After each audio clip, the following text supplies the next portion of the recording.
Peace, family, peace.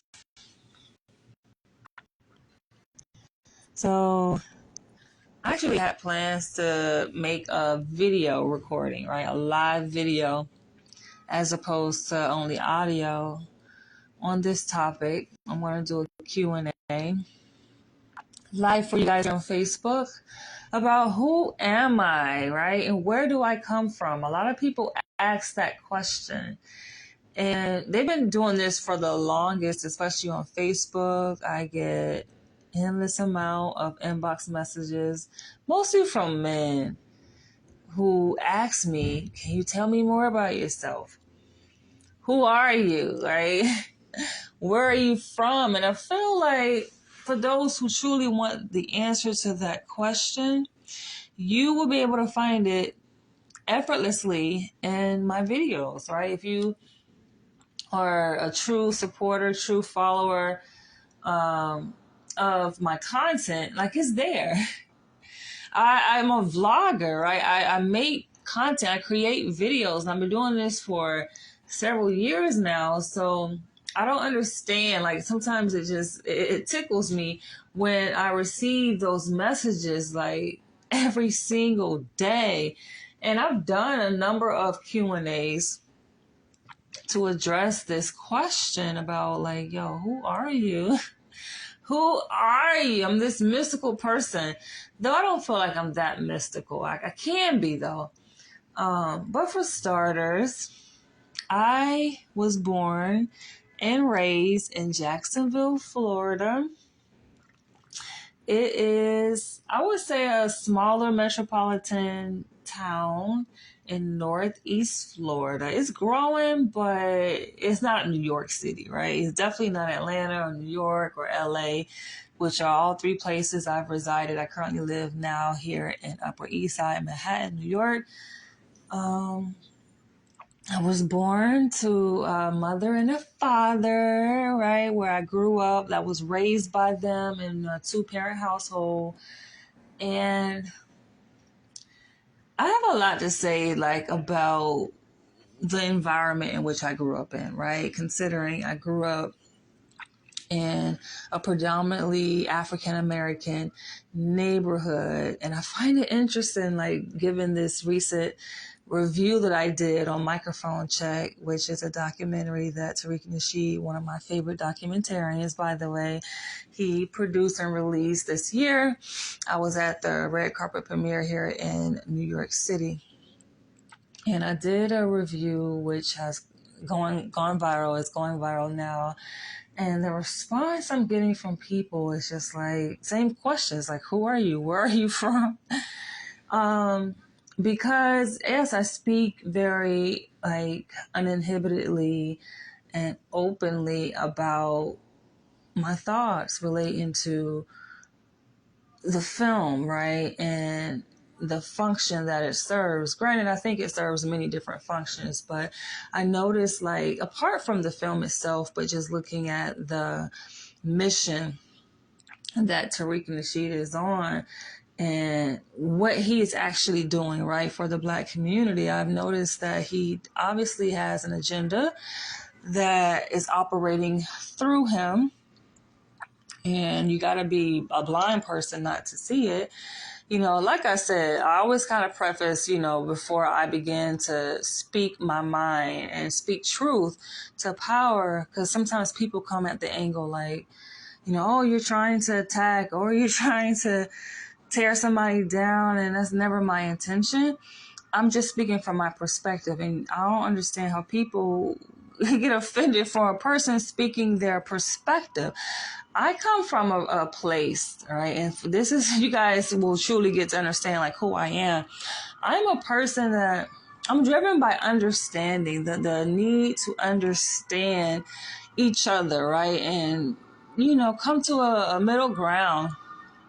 There's always something happening here in New York City. It's a nice day out though. Eventually I'm going to probably get outside, get up and go out and about. But yeah, I come from a place of just wanting to unite, right? Obviously I'm a Pan-Africanist and I want to get into that more in detail in a minute.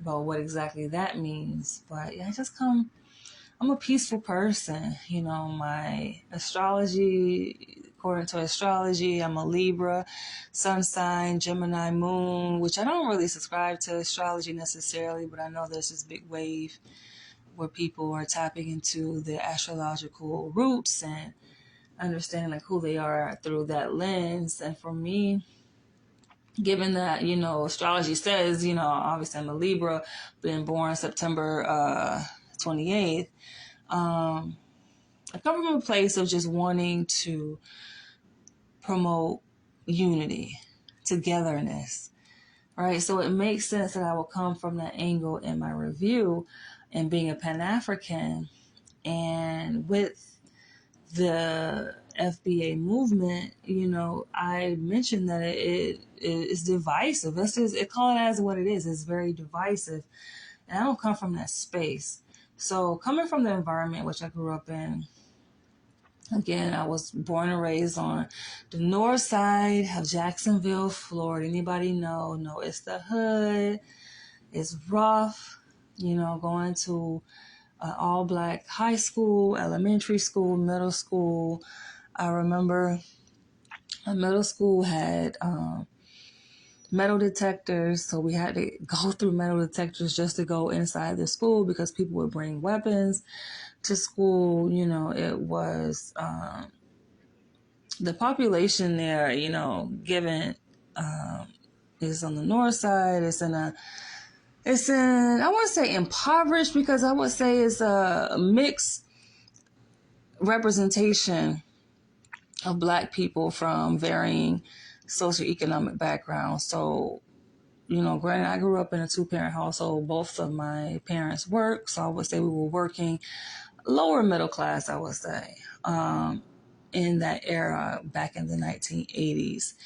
But I was surrounded by students, black people, who were lesser fortunate than I was. So there was several project housing around where I live. I actually grew up in a house, a 3-bedroom, 1-bath house, but there was project development and, a lot of single parent households right in that area. Crime, you can imagine, right? What comes along with, poverty or being lesser fortunate would be crime, violence. So it was a lot of that happening. And I've been exposed to that. Like, that is kind of what, in terms of nature nurture, that's kind of what nurtured me, right? That was my environmental surroundings in which, I was exposed to. So it's hard to say that, that didn't have an impact on me. Of course, it did.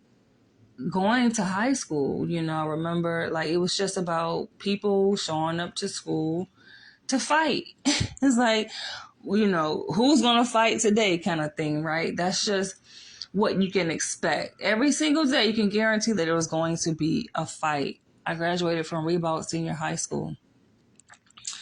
And, people would jump people. I remember one fight, these group of girls jumped this pregnant girl. She was pregnant.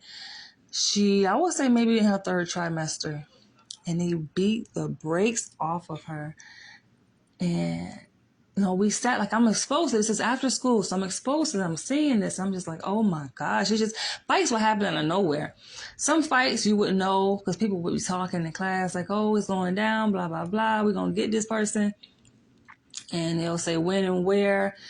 And then there were other fights that would just happen spontaneously. Like, you wouldn't even know. You're like, damn, what the hell? Right? And they sent her to the hospital. So this was just happening. It's a regular, everyday thing, right? Regular shootings, right? People in Florida own guns. It's like, who don't have a gun? So just being exposed to that. I made a video about my dating experiences and comparing, like, dating in Florida versus dating in New York versus dating in New York. So I made 3 separate videos. You guys can go check that out.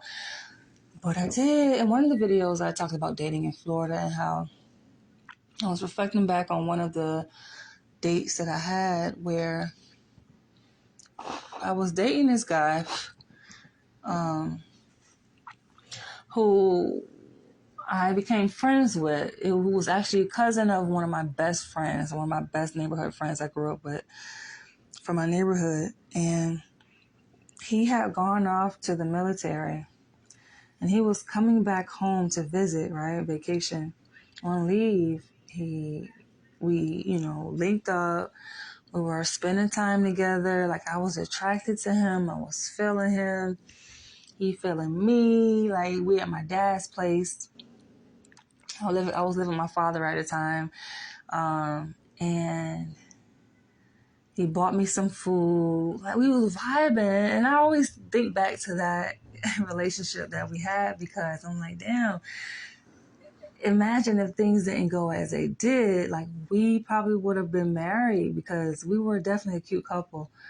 So that same day, like after we spent time together, he went out to the club and just hanging out, right? Like, he's coming to celebrate his return back home, visiting family, return back home from the military, right? Just reconnecting with family and friends. So he goes out to the club.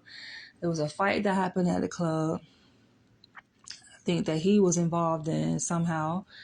And then following the fight, people would like go to the gas station, right? Like, it's an after hangout spot. After the club hangout spot, just hanging out, vibing. And a car pulled up next to him and shot him at point blank range, like boom, right in the head. And he died. And when I got the call from my best friend, who was his cousin, letting me know what had happened, I was just like, I was so shocked, and I was hurt, like a bit traumatized, like, what the hell, because we were just like, he was just sitting with me, hanging out on my dad's couch. He had brought me food, bought me lunch earlier that day. And then just like that, in the blink of an eye, it's like he was no more. And so situations like this, not uncommon in Jacksonville, Florida. People often ask me like, oh, why did you leave Florida? Because this is New Yorkers' take. They're like, oh, you leave the South, leave Florida. It's just beautiful weather. Like, to come to a place like this and it's so cold outside, right? And they usually emphasize this when it's cold, right? And I have to explain to him, like, yo, y'all have no freaking idea. Like, yes, Florida is touted for being like the place that people go to retire. Beautiful weather, nice beaches. You have Disneyland, Disney World, right? Universal Studios. And of course, growing up, like, that was a culture. As my, family, we would go to Orlando very often, almost too much, y'all. I've been to Disney fucking World and Islands of Adventure and Universal. I've been there, right? Been there, done that many times over. Busch Gardens, like, I'm a Florida girl. So I did that growing up repeatedly numerous times, right? But there's more to it than that. And that experience has definitely had a negative impact on me in terms of my sense of safety, right? And even alongside that, it's like that kind of set like the groundwork. That set like the foundation. And then just kind of built upon that, just living in Jacksonville, Florida, which I'm not really going to go into too much detail about here. I talk about it in my book. Those who know me know what it is like, what it was like, just living there. I can't even think, like, was there a guy that I dated that did not carry a gun or wasn't involved in some type of street activity, right? It's just, that's what it was back then, right? That's just what it was. And so I also talk about in that video, like, another person I dated, when he came to visit me, this is when I was like, I think I was 18. He came to visit me at my dad's place. We walk down to the corner store. And at the corner store, he is getting ready to pay for our items. Of course, we're young, right? So we're buying snacks and shit like that. And he reaches in his pocket to pull out his wallet to pay, and then boom, his gun falls out on the floor. And I immediately got offended. I was just like, what the hell? And so I didn't want to make a scene in the store, but after he finished paying for his things, you know, we exited the store, headed back to my dad's place, and I'm asking him, like, why did you bring a gun with you? I felt so offended. And he was like, oh, well, I don't know this neighborhood, but that's just kind of how things were back. Like, everybody is toting. Like, who's not toting? You know, like, who does not carry a gun in Florida, especially in Jacksonville? That's just the nature. You turn on the news, people actually look forward at 5 o'clock to who got shot that day, who got killed. Like, that was just the thing back then. So one can only imagine growing up in that kind of environment. Middle school, you got metal detectors because kids bringing guns to school, knives, and they using the locker as a weapon to fight. Like, this is just how it was. We had to have clear book bags. It was bad. A lot of fights. That's just what school looked like. You know, now granted, I was in AP classes, advanced placement classes, college preparatory classes back then. So I was focused, but I have to admit, it was difficult to focus when you're surrounded by other students who just come to school as a fashion show and to see who's going to get beat up, right? Or to attack the next person, right? Of course, when in being that in kind of environment, like, you're not excluded, right? So there are times where I was targeted. I talk about my experiences and being bullied back in middle school. I think I was in the 6th grade. And by the way, 6th grade, they had this challenge where if you made straight A's, and they started the challenge like at the beginning of the school year, where if you made straight A's at the end of the year, you would get a savings bond, right? So there was only maybe like 3 or 4 of it. It wasn't that many. You can count the number of people who actually made the challenge on one hand, right? And so I was one of those students. And I felt so proud of myself. But I remember, like, during that year, I'm walking home from school because I lived that close to all of my schools. And all of the schools I went to, the elementary, middle, high school, they are just like pretty much kissing each other, right? And so I'm walking home, and the way it was set up, it was like you take this back street to get to my house, and the kids, the students that live in the projects will veer up to the right, whereas myself, I will veer up to the left at the end of that street, at the end of that back road to go to my house. And there was this one girl who lived in the projects, like, she was targeting your girl. And she came up to me and she was like, I don't like you. I want to fight you. And she was a big girl. Like, she was thick. Back then, and it should be no surprise, yo, your girl was skinny. I was slim. I was just like Model S type, right? And she was thick. So she probably had to be at least 3 times my size. But your girl stood her ground. I look back at her and I'm like, what you want to fight me for? And she was like, I don't know. I don't like you. I just want to fight you. And I said, okay. So I stopped, and I think some kids, they may run. Fuck that. Because that's just not how I was raised. And you have to be from Florida to get it, right? There's the stand your ground law. People don't understand, but growing up in Florida, especially Jacksonville, it ain't no running. You don't fucking run from fights, And I think about this in terms of the work that I do now as a clinical psychologist working at a psychiatric hospital, where they encourage patients to, kind of just turn the other cheek, right? Or walk away.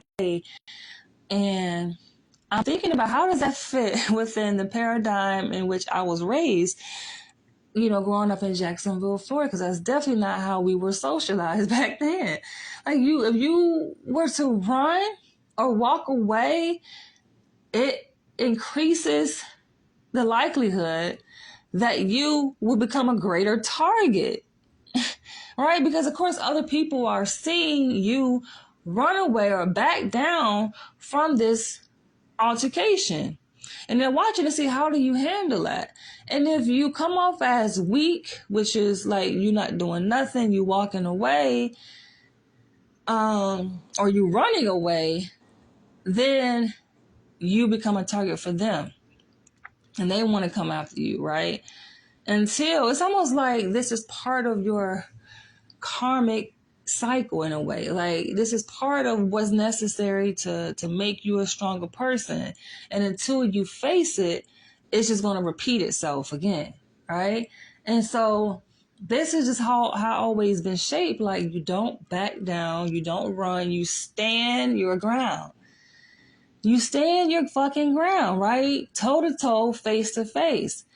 And so that's what I did in that situation. I'm standing there and I'm just like, okay, do what you gotta do. You don't, if you back down, you walk away, she gonna come up behind you and start punching you in the face, right? Because she already said she wanna fight you. So I'm like, okay, let's get this shit out the way. You wanna fight me? I'm here. And funny enough, she did not throw no bows. Like she did nothing. She looked at me and I can see she was like, damn. Like the response I gave her was not what she was expecting. So from there, she just walked off and she kind of like shrugged it off. And when I tell you, she did not fuck with me after that. Because I had to communicate a message to her, like, I'm not the freaking one. First of all, my mom ain't raised no goddamn bitch. Because that's not the household I grew up in. You know, even though one may consider my household to be a little bit more well-off than other people that I was going to school with, like, my mama ain't played the fucking radio. So I grew up in a household where, that's a whole separate story. But I know how to take an ass whooping. Just say that. Like, I know how to fucking take an ass whooping. I know how to stand up to a motherfucker up in your face, yelling and screaming, breaking you down psychologically, emotionally. Like I know about all of that, right? I'm made for that because that's the kind of world I grew up in. So when people on the outside world, in terms of outside of my household, coming at me in that perspective, like I'm almost like immune to it. Like I know how to handle it. This is just the type of socialization that I have been exposed to growing up. And it came a point in time where, and this is like, I graduated college, right, at the age of 22. I graduated from Florida State University with honors, by the way. I experienced a series of events that let me know, like, okay, Jacksonville is not going to happen here, right? Whatever I'm expecting to happen in terms of taking me up the socioeconomic ladder, right, and being able to apply myself with regard to my education, my skill set, my experience that I worked so hard to attain at my very young age of 22, I realized that Jacksonville was not conducive to that. I'm not going to go into too much detail, but it was a lot that I was dealing with. So I ended up relocating to Atlanta, Georgia. And I look back and it's just like, this is the reason why I know my story obviously is long overdue. Because I may make videos and I vlog, but I barely even scratched the surface. Like if I was to really tell my truth, like it would be a game changer because, you know how you look at a person, right? And you may think you know a person, but you don't really know a person till you know them, kind of thing. And it's a lot of things that I just been keeping inside to myself. It's a lot of things that my own family don't know about me, right? And it's a lot of things that I've been through. And I'm sure, not just myself, but anyone listening to this, like we've gone through things that people just have no idea. They just don't know. So when a person asks me, oh, who are you? Who do you think you are? Or where are you from? And then, they go to make assumptions about you. Only thing you can do is just laugh because they don't know. They're speaking from a place of ignorance, right? I've been through the trenches, though, I can say that, and I've come through a lot. I've been through a lot, and I've overcome a lot. You know, I can mention another dating experience I had, and he was actually my best friend of over 10 years, but we did date for like 5 of those years, and we were hanging out. And at the time we were hanging out, we were just best friends, right? We hadn't reached the level of dating. I was dating this other guy who just so happened to be gang affiliated, which at the time I didn't really think of a big deal, right? I was like, okay, you know, a lot of motherfuckers want to claim this set, claim that set. And this is what I think is funny because about like the whole FBA, right? And this is how I see there's an overlap in, you know, my discussion on this movie review of Microphone Check and how it takes me back. It just takes me back to where I'm from being born and raised in Florida, and the way people have responded like to my review, right? And just hearing Tariq talk sometimes. Granted, like I say, that's my nigga. Like, I love me some Tariq Nasheed. He's funny as hell. He's just very personable, down to earth, like, and he's a real, I don't want to say real nigga. I hate to use that word, but, you know. And in terms of endearment, like, he's just a real nigga. I like him, right? But I have to say, like, the response kind of reminds me of people claiming sets, right? You know, or what set you from, where you went. People ask, like, where you from? And they're not coming from a place of curiosity and truly wanting to know. It's almost like, okay, based on what I say, then it's just like, oh, you're not one of us. When granted, we're all black people. But to go and say, oh, you, I bet you have this bloodline or you have that bloodline. You're not really truly foundational Black American. And I just laugh because it's all baloney to me. But it just reminds me of that ignorant, divisive mindset of when gang members ask, oh, what set you claiming?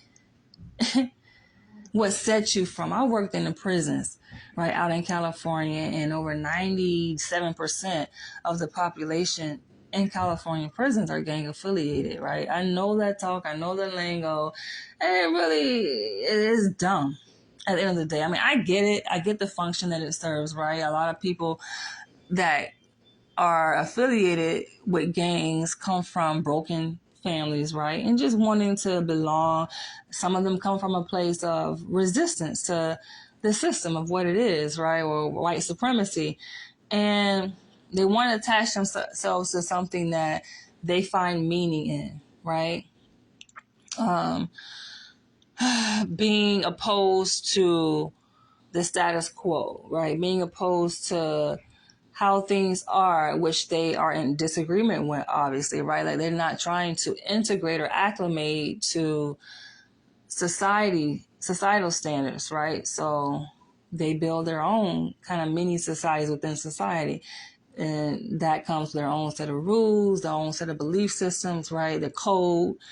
And with that, you know, you got the set on this neighborhood, right? You got a certain set on this different neighborhood. And I grew up, but I lived in Los Angeles for 4 years, right? And living out there, my first years, I was in Hollywood, California.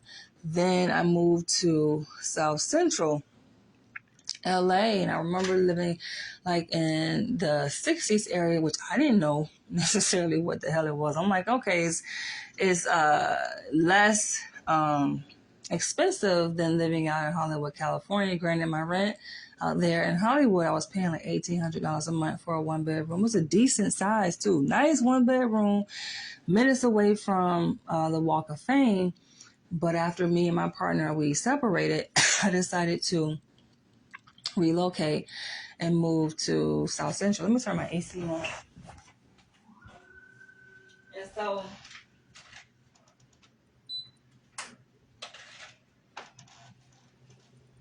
I remember people were like, oh, you know, you live in the 60s, like, that's a Crip neighborhood. And I'm like, anything, to me, it's nothing, because I'm like, I know where I come from. And I had the same attitude when I moved to New York City back in 2014. People were saying like, oh, you got to be careful. You better get you some mace. You better get you a weapon, you know.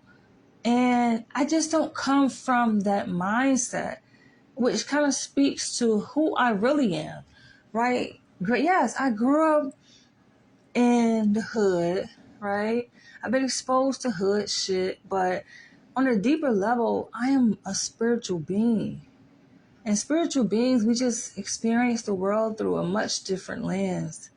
I do not move by fear. I'm not motivated by what motivates other people, or in terms of being afraid.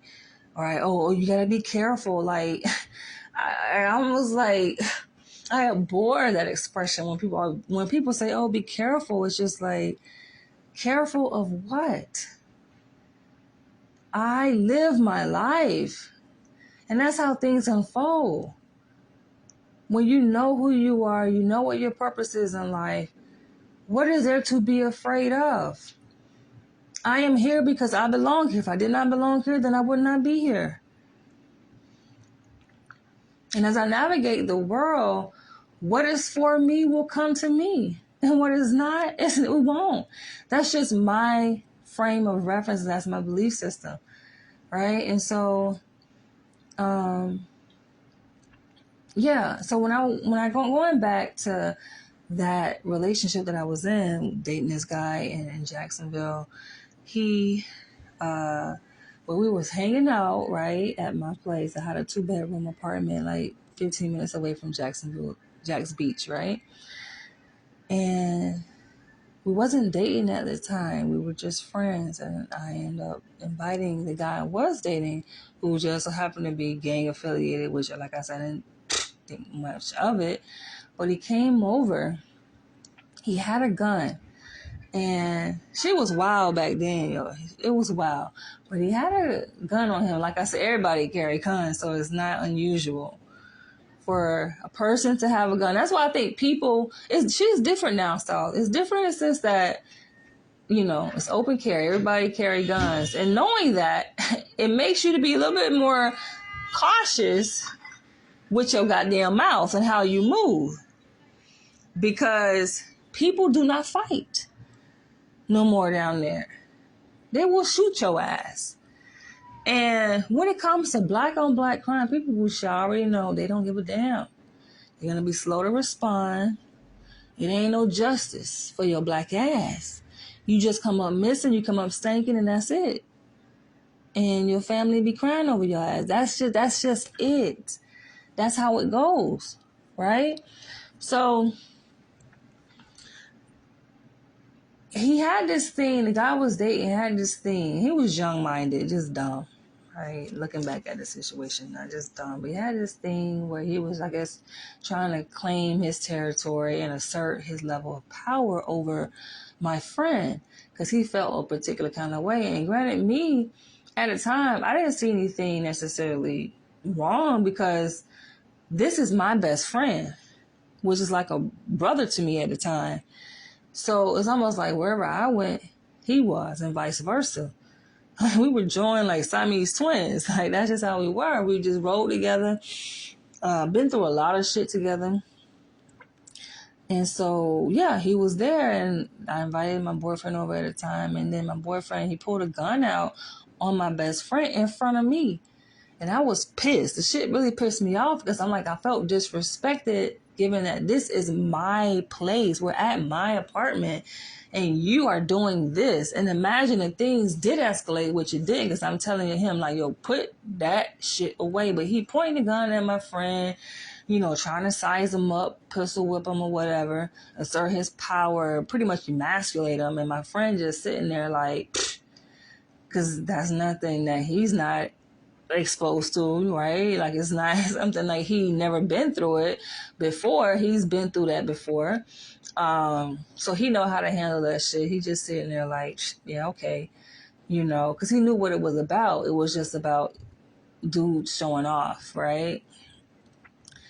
And that reminds me, it takes me back to a conversation my dad had with me when, how old was I? I think I was like 16 years old.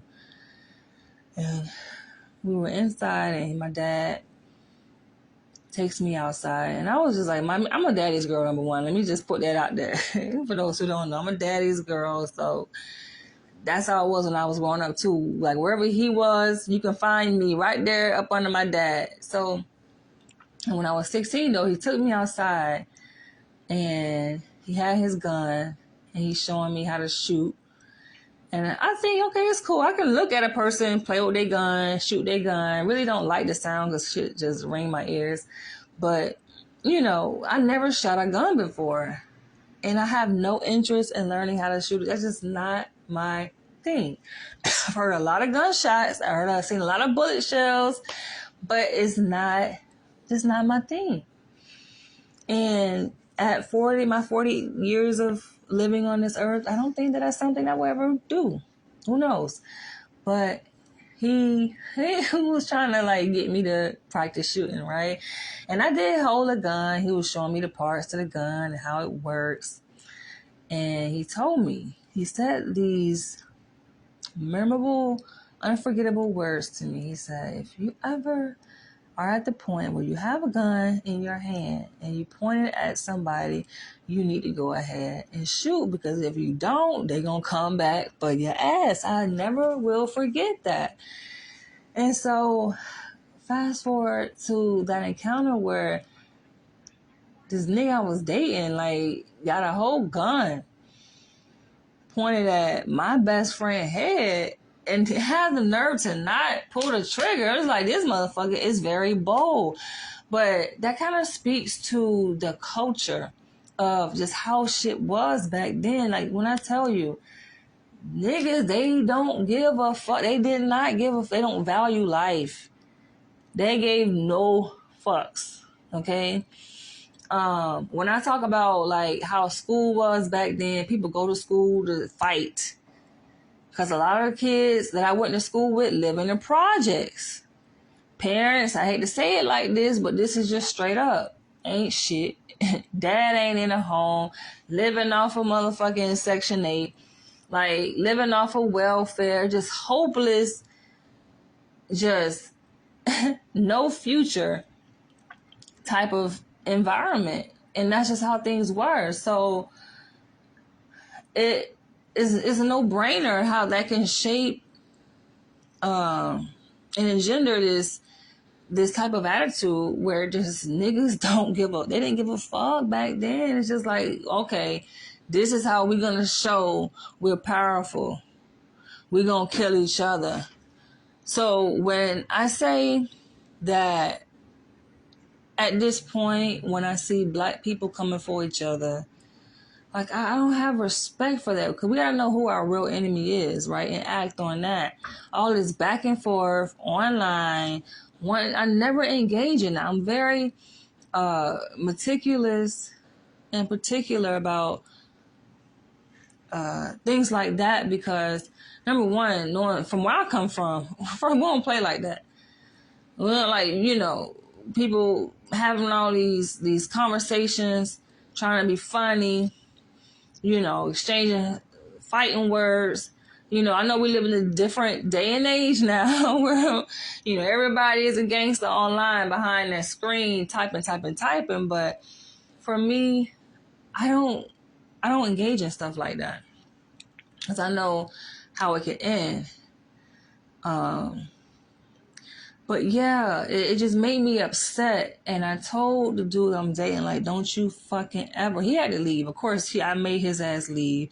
So he left my place at that point. But I'm just like, why? What the hell are you doing? And again, it speaks back to the attitude of people just don't care. And you really have to be careful, you know, who are you around? Because before you know it, you get caught up in the mix and ask yourself, like, how the hell did I get here? I need to go and talk to this motherfucker, yo.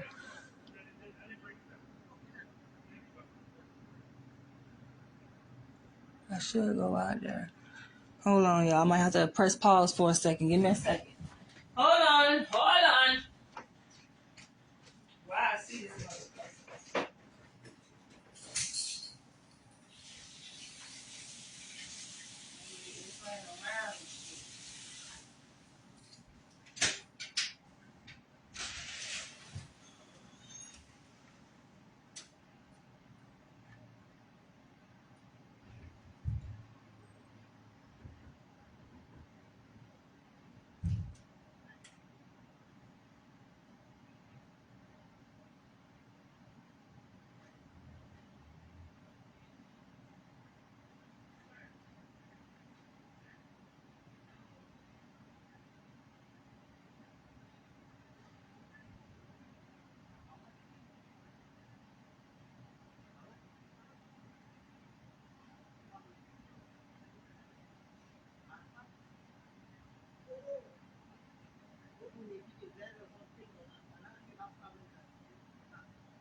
Fuck his name, shit.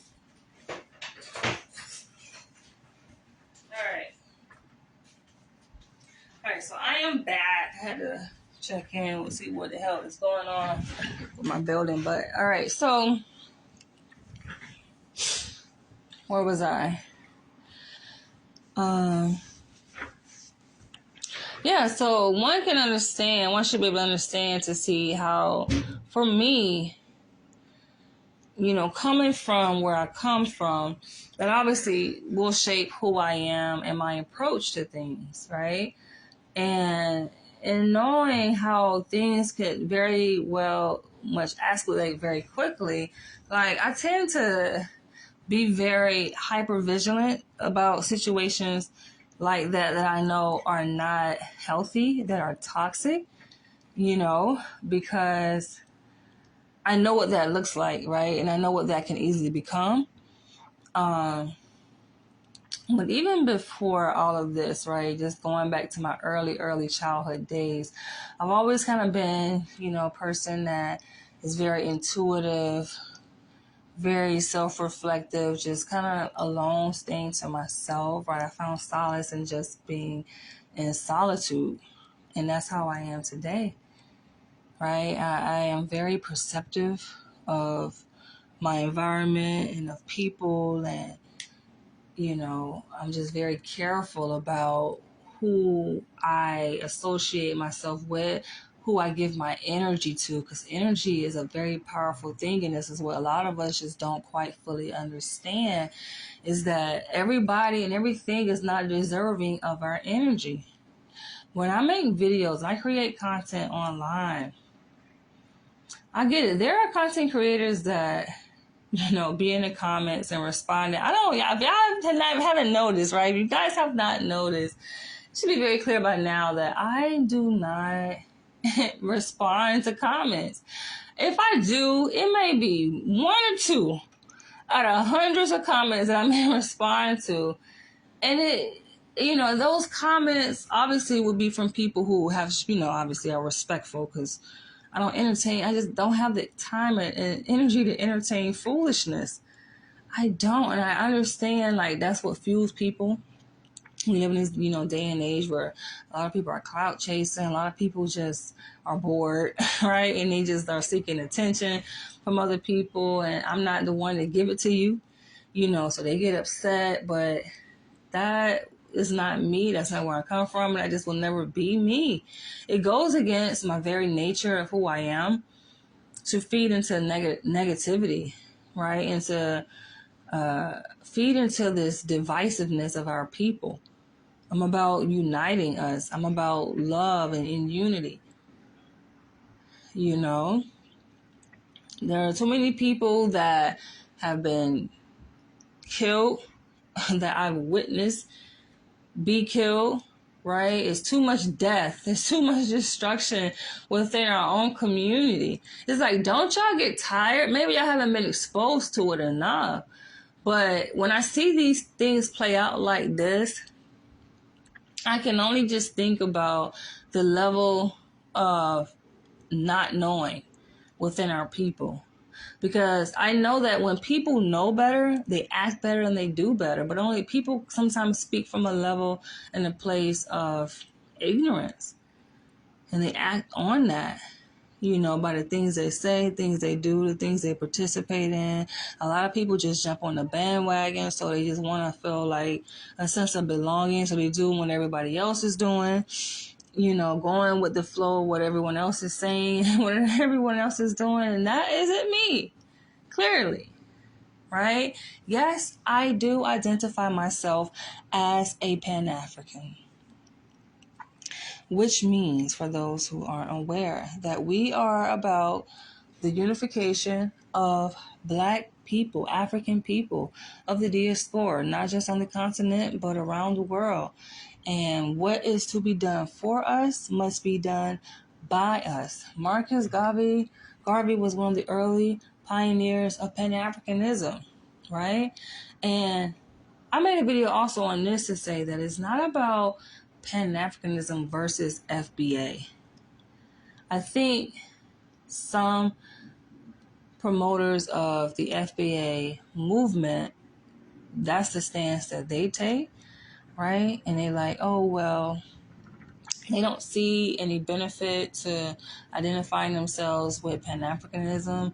They're like, okay, what is that doing for me? What is the Back to Africa movement doing for me? For me, it's about reclaiming our identity and knowing that when we were brought over to the Americas from Africa against our will, we were stripped of our cultural identity, our heritage, right? It did not start here in America. Granted, yes, many of us are born here. All right. I was born right here in America. I have a Florida birth certificate, Duval County. But when I trace my heritage back, I know that it's not only just, of course, linked to the African continent, but also, yes, here in America too. But it's just knowing, like, what is our birthright? And taking pride in that. And I think when we truly know who we are and where we come from, then we'll be able to take pride in that. There has been so much brainwashing, so much rewriting of our history that Black people, when it comes to linking our history back to the continent, we are ashamed. We want to detach ourselves from that. And looking at the present state of a lot of different African countries, it's just like, okay, what is there to be proud of, right? When we think of and try to conceptualize what constitutes success and what should one be proud of when we're thinking of something that, is reminiscent of what success is, we associate that with technological advances, not only in technology, but also in medicine and just the civilization of our society. And we think of America, right? And what we see here. But, I like to go back to just the roots and not be on a surface to believe that just because different parts of Africa aren't as industrialized, and knowing that, industrialization doesn't necessarily equal progression necessarily. Especially when you look at that through a capitalistic lens and knowing that the more we have industrialized our food, right, our education, our healthcare industry, like, how are we really helping the state of humanity? Just look at our food. Food being mass produced doesn't necessarily mean that's a good thing. Yes, it's good in terms of profits, but who are the people, who are the consumers of this food, of this mass production of food that we don't even know where it comes from and what it's made of, right? And I just like to get back to the origins of what's important, connected to family, community, right? Rebuilding that. And not that we have to tear each other down to do that, because I see that there are a lot of movements, some such as like FBA, where their success is contingent upon tearing down other. You don't have to tear down other people, right? Just because, okay, they're not foundational Black American, they may be of Caribbean descent. You don't have to, tear them down to big yourself up. And it speaks very much to the work of white people, white supremacists who hate black people. It speaks very much Willie Lynch. They no longer have to do the tearing down because who signed up for that gladly and taking on that role? Black people. So that's what I speak of when I talk about the divisiveness within our community. Is not to undermine the importance of black people taking ownership of those things for which we have created. Yes, that is important. If we invented something or we were the progenitors of something, yes, we take ownership of that. But you can take ownership of that without tearing a person down, defacing their role in history, right? In creating something or taking part in something in history, right? And knowing that for Pan-Africanists, we are one. We are one. And one may make the argument, oh, well, there are some Africans, right, on the continent, and even, let's say, some black people, right, in the Caribbean who they don't have anything to do with, black Americans or whatever. And listen, I've come across them. You don't think me being a black woman, right, me specializing in black identity research as a PhD student, you don't think me having African pride and being on the dating scene, and I'm out here in these streets, okay? Don't get him. You don't think that I have come across African, and I've made videos on this, or even, Caribbean people. I want to talk. Let's talk about it. Who have this negative perspective of black people, black American people? Of course I have. But I feel like that doesn't motivate me to say, oh, well, I don't want to have nothing to do with them because they don't want to have nothing to do with me, right? I'm on the dating scene. I'm thinking very clearly back to several interactions I've had while on the dating scene. Living in Los Angeles, I've come across a few Africans who hadn't even been in the U.S. that long.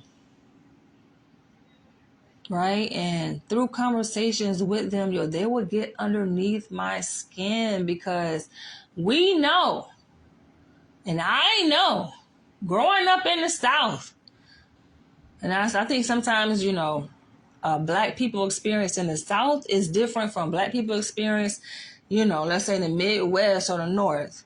But we know black people in the South are very closely linked to the civil rights movement. We're not too far removed from that. And when we talk about the progressiveness of our country, racially and sociopolitically, the South is lagging behind, which means they're like the texture of what's happening in the South is very much felt. Racism is very much so prevalent and more easily felt in people in the South than, let's say, myself now living in New York City. Now, I'm not saying it does not exist. I'm saying when I was down there, babe, trust and believe. It's up in your face. Racism. So, of course, my race is much more salient down there in the South, and much more linked to that experience of my ancestors and what they fought so hard for. I think that instead of us being so quick to jump the gun and call each other names, or you a coon, or you a tether, and they're like, they don't even know me, right? And in response to my review of Tariq Nasheed's film, quick to say, oh, she not one of us. Like, that's what they want y'all to do. It's like, who is really the enemy? I'm not going to jump back and now, I'm going to attack them. That's not in my nature. That's not who I am. That's the reason why I'm like, let me go and make this video. That's not who your girl is. I would never become that. And even though, like I said, I've come across many Africans who, in conversation, like on the dating scene, they will come from this approach as if being dismissive to my ancestors' experience, right? As if, they don't know, the shit that we had to go through as Black people in this country. And maybe they don't know, but they try to act, they play blind to it, because I come with a certain level of energy, right? You may see me through a video screen, right? And feel a certain level of energy coming from me, but it's much different. That energy is different in person. I do come with a force, like I'm a force to be reckoned with. And when I'm interacting, they just like trying to figure out like why. Like you Black people got it made. That's, their perspective. Black people got it made in this country, right? And why you still harping on the past? That's the past. It's like there is a disconnect, and they don't see that, yes, things may have been the past, but it's still very much impacting us today, because some of that shit is just has been reinvented. Racism did not go anywhere. Jim Crow did not go anywhere. These are the same motherfuckers. It's just in a different phase. And until people understand that, right, then I think we can bridge that gap and that divide. Because if they coming from the perspective like, oh, what are y'all griping and complaining about? Like, that was in the 1800s, or that was in the 1900s, right? We're in 2000s. What's the big deal? They said things like this to me, and of course it can be very triggering, right? Because they're coming from a space they don't understand. Even if you educate, they still like, okay, well, you carrying baggage, right? Are you living with it? It's like, no, I'm living this this is still very much our experience. We still experience racism, even as a doctoral student at that level, because they don't want to say and gaslight Black people to say, oh, well, Black people are lazy. They don't go to school. They don't work hard enough. You can do all of that. And they still don't give a damn about your ass. They still treat you like you the scum of the earth. I'm holding a whole PhD here, a license as a psychologist, and still there's disrespect. And it's coming to true. That part, that experience, which I don't really talk about here, but it's gonna come to light. Even Black actresses have talked about this, how they're underpaid in Hollywood. At their level of success, still treated like shit. So it is still very much alive. And I think for African people born on the continent that come to our country and have these interactions with us, and they just not seeing it. I mean, one can look at this from many different perspectives, right? And say, oh, well, they come with a fresh new perspective. Maybe you should see things through their lens, right? To see, oh, well, it's not that bad. It could be worse, right? And we have all these opportunities afforded to us. Yes, there's, I think, a middle ground to play in this. But I say this to say that, yes, of course, I've had these dismissive, negative interactions with African people from the continent, even Caribbean people. I can give an example at my workplace. Just recently, there is this Jamaican woman on my treatment team. And it's funny because there's two social workers, right? On every treatment team, there's a psychologist, psychiatrist, medical specialist, right? And so we're sitting there in our office space, and the social worker is like, she's saying something, but she was like speaking about, oh yeah, I'm being a Black woman, and she spoke to the other social worker who was Jamaican. I was like, yeah, strong, outspoken Black woman. She was like, wait a minute. She was like, why do you have to say Black? Why do you have to say Black, right? Why qualify, who are my identity with Blackness? She was like, I don't identify. In so many words, she's saying, I don't identify as that. She's like, I am Jamaican. And she's like, in my culture, we believe out of many, we are one. Now, that sounds all good and dandy, but when you really break down the layers, because like I say, this is my bread and butter. This is my specialty. I study Black identity development, acculturation, and implicit racial bias within Black people. And it goes to show you a person's level of thinking and their perspective, their framework, their attitudes, just where they stand. And where they stand, they're shaped by many different factors too, right? I don't attack nobody. If anything, people ask me, who am I? I'm a person enough to come from a place of understanding, right? Because it's a reason why she and many other people like her may disown their linkage to Africa, let alone being Black, right? And she's like, no, because in my country, in Jamaica, out of many, we are one. And there are many different, types of Jamaicans, Chinese and white and this, you naming off different races and ethnic groups, and she's like, we're all, we're all Jamaican. I'm like, And it takes me back. Who said this? Was it Marcus Garvey said, they asked him, they say, which one do you identify?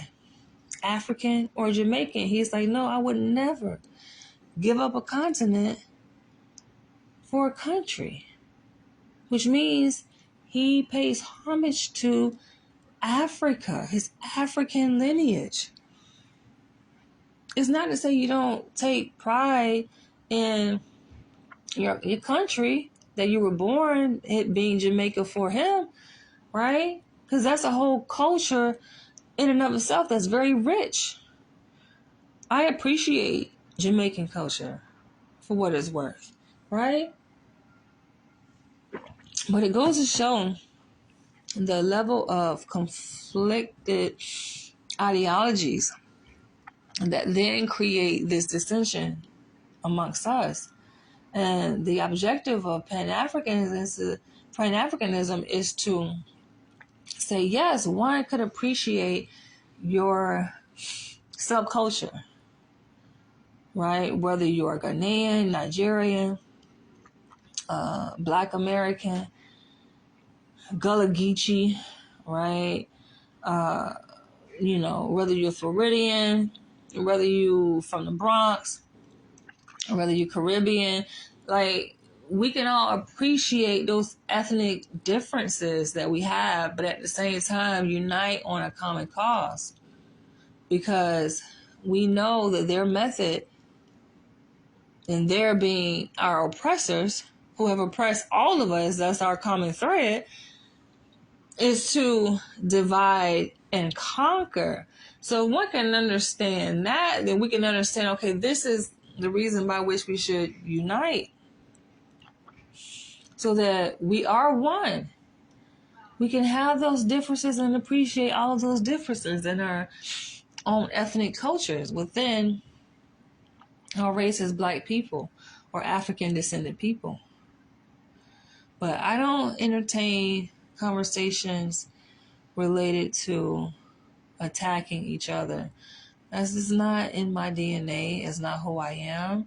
And even though, there are certain handfuls of African people or Caribbean people that say, oh, nope, I'm not Black. I don't understand that construct, that racial construct. Because a lot of Africans will say that. They say, oh, well, no, race. What is race, right? When we come from a country that is pretty much Black, right? Like, we had to put a label on it. So there's no perspective of race there, when everybody is, like, we're all Nigerian, right? We're all Ghanaian. Like, we all have melanated skin. So white people really, granted, they visit and some have moved there, but they're kind of a non-factor, right? Whereas here, obviously, the construct of race is prevalent, right? They created this construct as a hierarchy to instill this level of power and dominance over those who are considered to be lesser on the totem pole. or the darkest on the totem pole. It makes sense.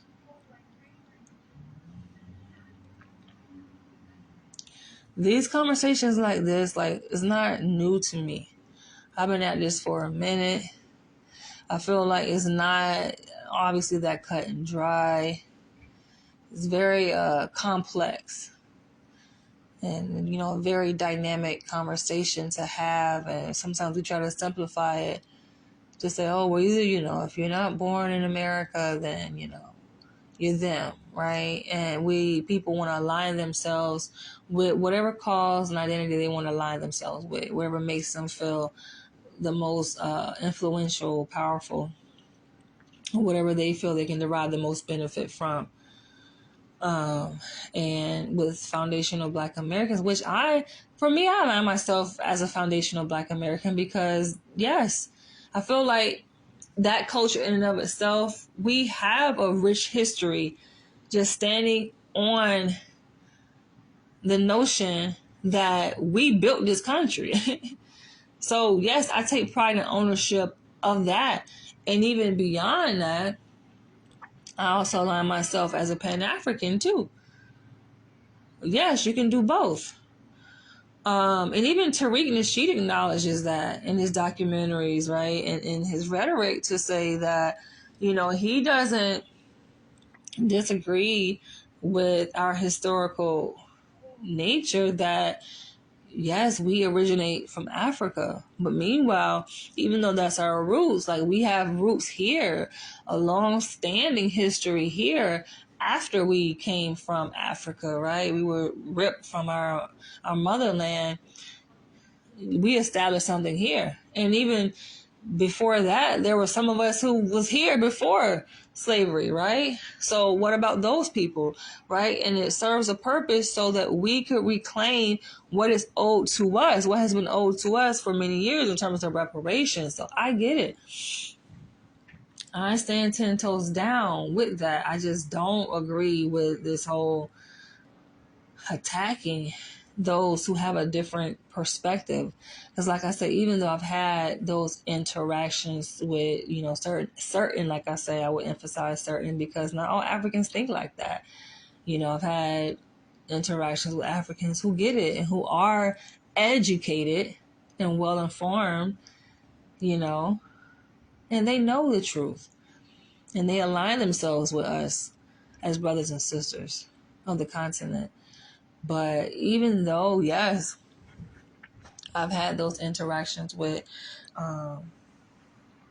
those Africans who just are disillusioned and they don't quite fully understand, like, what's the big deal, right? Of Black people who are such in an uproar with white supremacy, like, what's the big deal? And those conversations can be very triggering. It doesn't provoke me to, attack them, right? Those Africans, or call them names, right? I will admit, like, yes, they can be ignorant because they are, but I'm not in a space to want to go up in arms with a person that lacks information, right? Either they will get the information from you, right? Or somewhere down the road, or they just choose to not want to understand. But that's not my problem, though, right? Which takes me to this misconception that I just heard Tariq Nasheed say on one of his videos that he made about what has Pan-Africanism contributed, or benefited Black people. And it's a misconception that Pan-Africanists are set out to impose or recruit people or force people. So they ask the question, why don't Pan-Africanists confront this motherfucker? Why don't Pan-Africanists go confront, Black people in the Caribbean or even on the continent? those African tribes who are at war with each other, right? Why they always try to attack, Black Americans, to confront Black Americans, to say, oh, we shouldn't be going at war, we should unite, this, that, and the other. Why don't they take that same approach? But I'm thinking, like, that's not the role of Pan-Africanists. I think that there becomes this back and forth between, FBA and Pan-Africanism. Those are certain talking points to say that, okay, Black people, we should unite, but it's not that Pan-Africanists are set out to force or impose those ideologies onto people. No, that obviously is our ideology and our framework, right, of the movement, but the function of it is not to go and force people, right, to believe this. Either you do or you don't, and that's kind of what separates Pan-Africanists from other people, because we have this ideology, right? Either you have it or you don't. You get it or you don't. You vibrate on that frequency or you're not on that frequency. It's just that simple. Yeah, I think that I actually like, this discussion. I like the fact that Black people are thinking critically about our plight, our history, our culture, and our direction moving forward. I like that there is overlap. I see the two movements as intersecting. I made a whole video about this a while back, and I gotta go find it somewhere. But I made a whole video about this, FBA and Pan-Africanism, and how I always believe that they intersect. I don't think that it's one versus the other kind of thing. I think sometimes some people thrive off of that shit. They're like, oh, they back and forth, they at war. We like, come on. I don't, like I said, and the reason why I kind of preface this video by kind of giving my background history, and coming from Florida, coming from a very, rough area, violent, kind of infested area. It's just like, it doesn't do anything for me or anybody else. Like, this back and forth, this arguing, this bickering, this attacking, when you come from that, not that I was a part of that necessarily, but I've come from that environment where I've seen people at each other's throat, Black people, right? And having this increased sense of self-awareness and knowledge, and knowing how does that negatively impact us on a physiological, biological level, neurological level. Stress kills, right? Cortisol, at certain levels through our body is harmful. It's contraindicated. It's not helpful to our growth, our development, our progression as a people. But yet we seem to involve ourselves in interactions with energies that fuel an overproduction of cortisol, linked to stress, which is linked, and the calcification of our brain cells, to the point where, no wonder, like, a lot of us, there's a increase in frequency of Black people who end up dying from Alzheimer's disease, right? And dementia, not to say that, like, listen, like, there's a lot of things that we can avoid, I think. And I think when we talk about our health, our well-being, like, we have to take ownership for our role that we play in that. What we do today is going to determine our future, and at some point, like, don't you get tired? Who said it best? This is my favorite comedian. What's his name? One that died. But he said, certified Negro will wear you the hell out.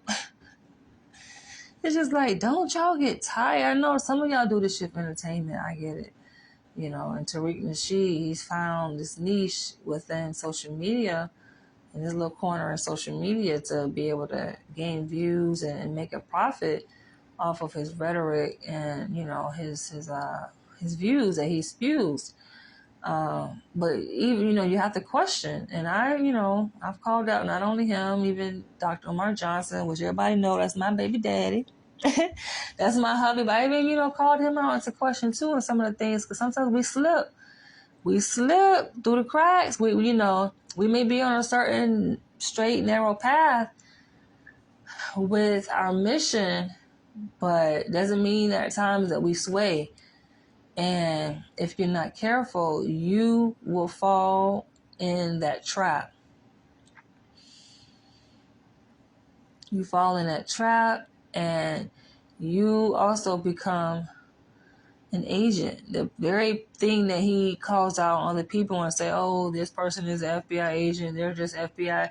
Like, are you projecting?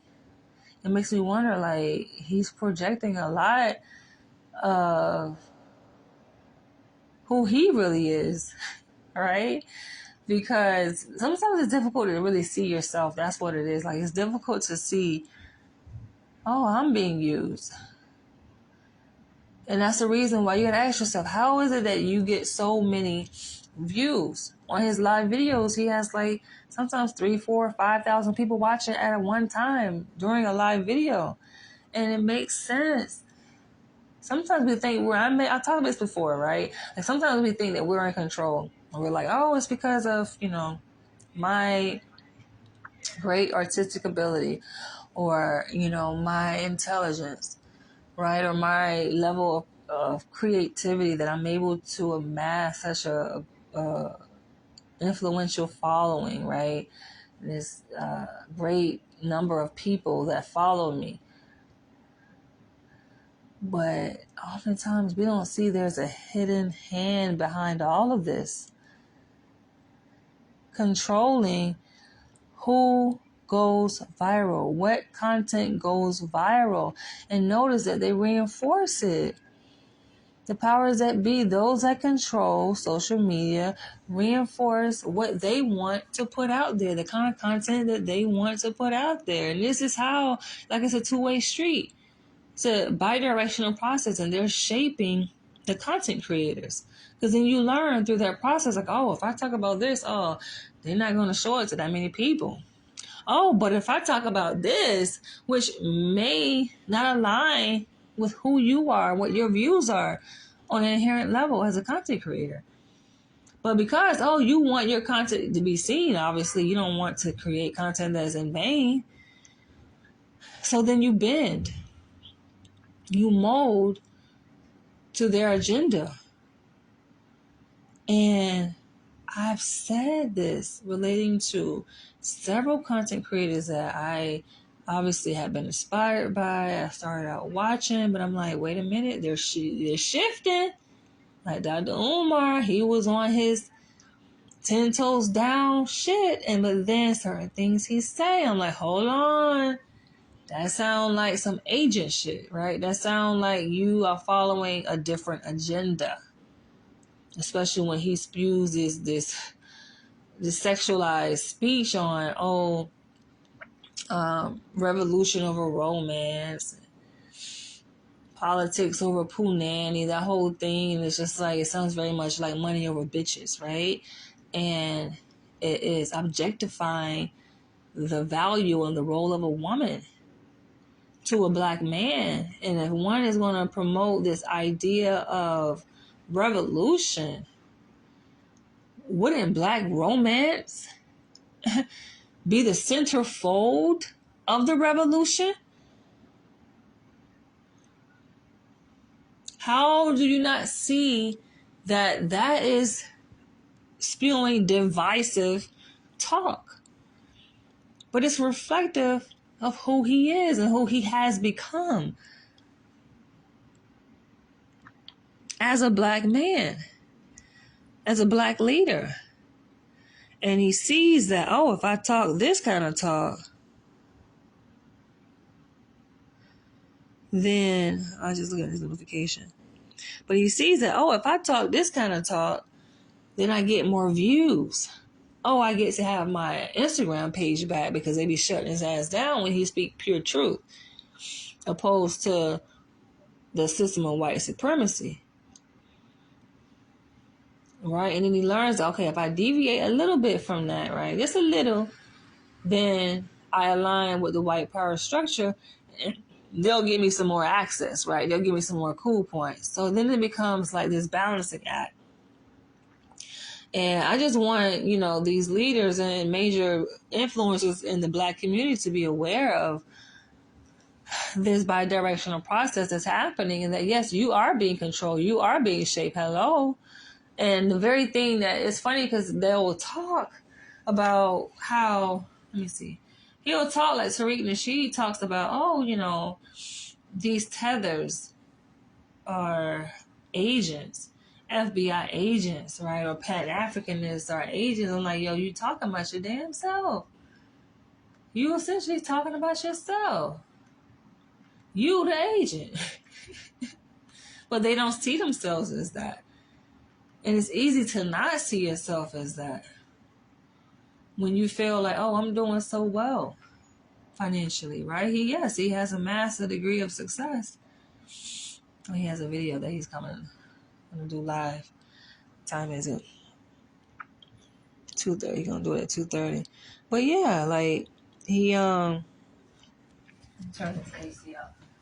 Don't realize, like, yo, you are being used as a puppet, as an agent.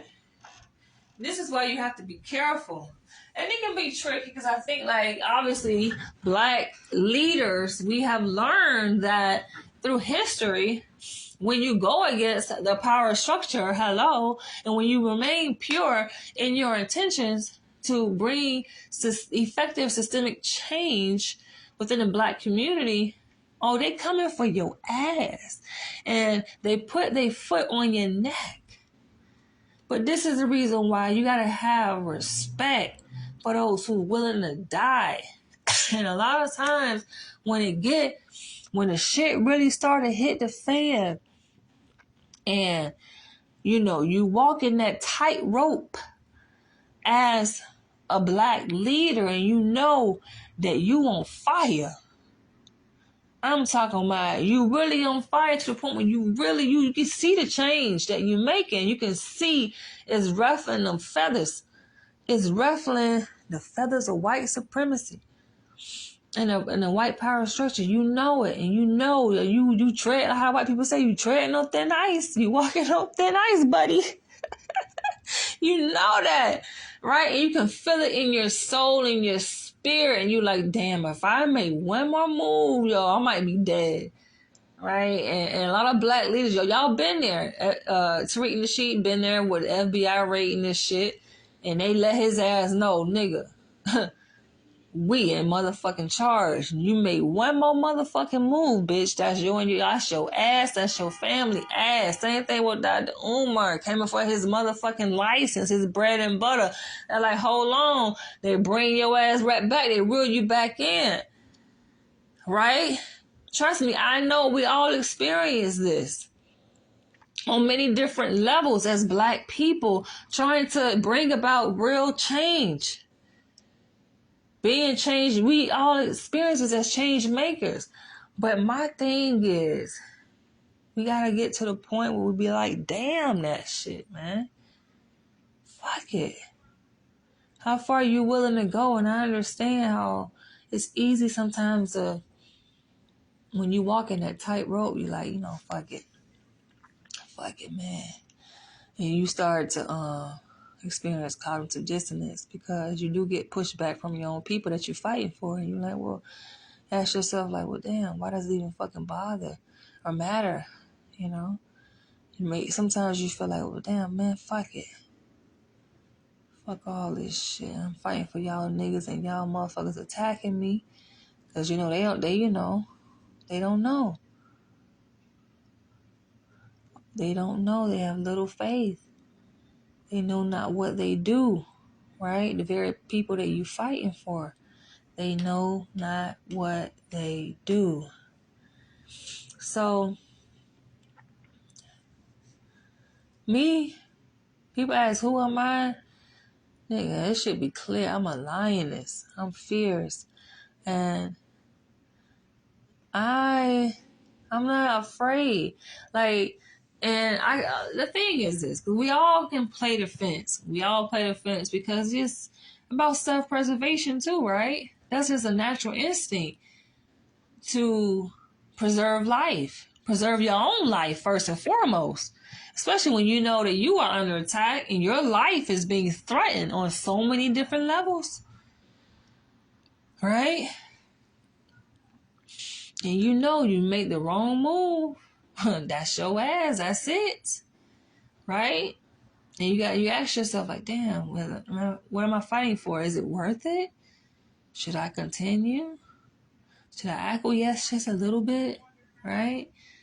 Because you're playing a game of chess, not checkers. Should I present myself as one thing when I know really I'm doing something else? I present myself as one way to appease the power structure. Now you play this game. Like I say, it's a balancing act. But knowing what you stand on. I get a lot of messages from men, a lot, through social media, even on the dating apps, and I still remain single purposefully, right? By choice, because I'm just so woke. I see through all the bullshit, and with my level of self-awareness and level of consciousness, like I have to be with a man that matches that same energy. I don't want a weak-willed man. Weak-willed black man. I want a black man who's standing 10 toes down on his shit and knows exactly who he is and knows how to move accordingly through this system, you know? And knowing what I'm called to do, because that's not going to change, right? When you're called, you're just called. And you walk in that purpose, especially when you already started moving in that direction, right? You already answered the call. It's hard to turn around and go back, right? You really can't go back. So you got to continue on that purpose. And I remember Dr. Umar Johnson, he said this. I seen a interview that he did recently. He talks about, why he's still single, because he's looking for, that woman that matches his energy too, right? Him being a revolutionary, she got to be on that same path. That's the only way it's going to work. Otherwise, you're not going to understand. And you're just not going to vibrate, right? It's just like, I've talked to men who ain't really politically astute, not politically conscious. They're just living life, carrying on day to day, working a 9 to 5. Some may even be, successful business owners, right? But they're not quite educated and have a knowledge of self, and it just don't do it for me. They don't quite resonate.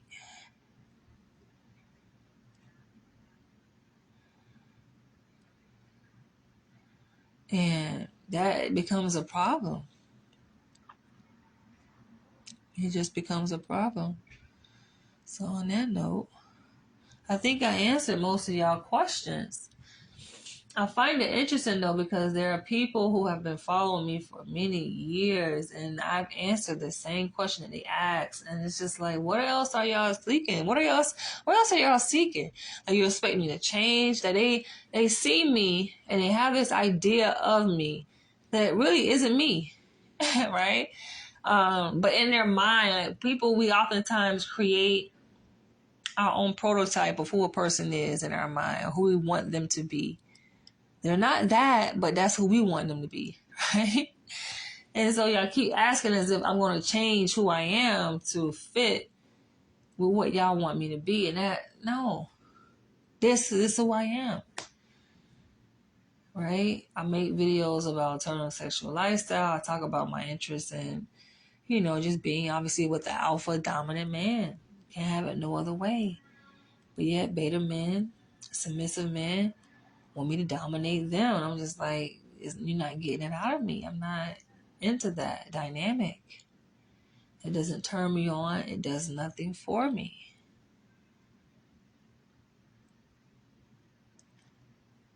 I know, though, what turns me on And it's funny because it just happens so naturally, yo. Being in the presence of a truly dominant man, which, oh wow, this video is like an hour and 30 minutes. I'm about to go ahead and end this video, but I want to say this. I just be like, damn, my body start communicating differently. They just start responding differently when I'm in the presence of a real, true alpha man. My golly. On that note, I will catch y'all in the next one. Feel free to drop your comments below.